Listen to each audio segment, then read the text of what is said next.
Assalamualaikum warahmatullahi wabarakatuh. Perkenalkan, nama saya Anggi Yulianti Sapari. Di sini saya akan melakukan pengkajian terkait video laporan Gubernur DKI Jakarta mengenai masalah COVID-19.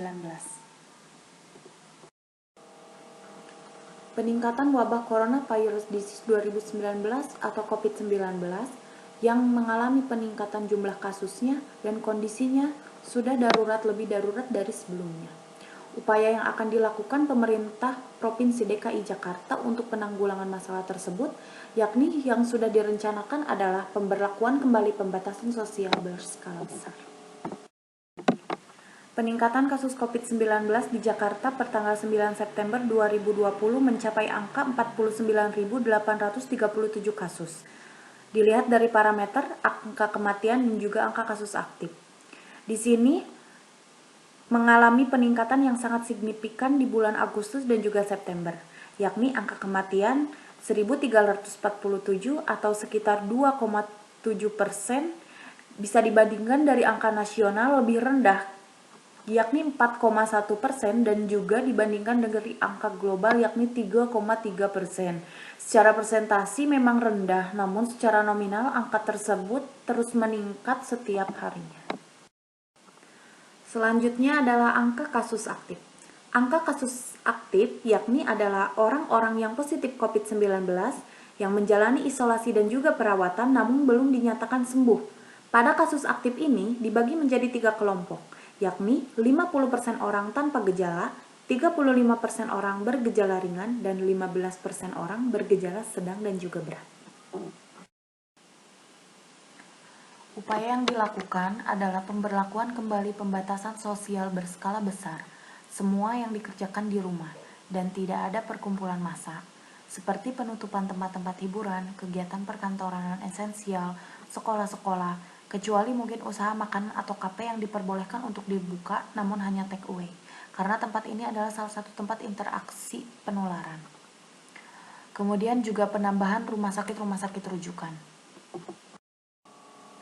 Situasi pelayanan kesehatan tetap mempertahankan pelayanan kesehatan yang optimal dan juga melakukan screening yang cukup ketat guna deteksi dini penularan COVID-19.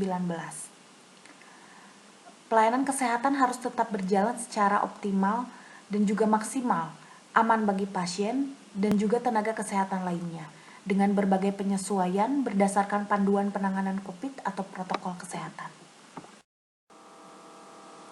Kapasitas tempat tidur di DKI Jakarta sebanyak 4.053 unit yang terdapat di 67 rumah sakit untuk menangani pasien COVID-19.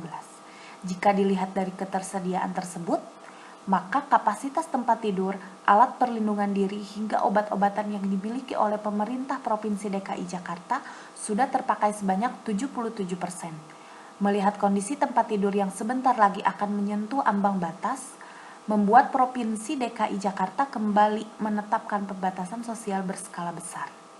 Bila situasi ini berjalan terus dan tidak ada pengereman, maka data yang kita miliki bisa dibuat prediksi pada tanggal 17 September tempat tidur isolasi yang dimiliki pemerintah Provinsi DKI Jakarta akan penuh dan sesudah itu tidak mampu menampung pasien COVID-19 lagi. Kebijakan yang ditetapkan Gubernur DKI Jakarta ialah pemberlakuan pembatasan sosial berskala besar atau PSBB secara ketat bertujuan untuk keselamatan warga dan memutus mata rantai penularan. Pembatasan aktivitas sosial, ekonomi, keagamaan, budaya, pendidikan, dan lain sebagainya. Kesimpulan yang dapat saya ambil dari pidato Gubernur DKI Jakarta ialah kebijakan yang dilakukan oleh beliau ialah pembatasan sosial berskala besar secara ketat bertujuan untuk menyelamatkan warga Jakarta dan memutuskan mata rantai penularan.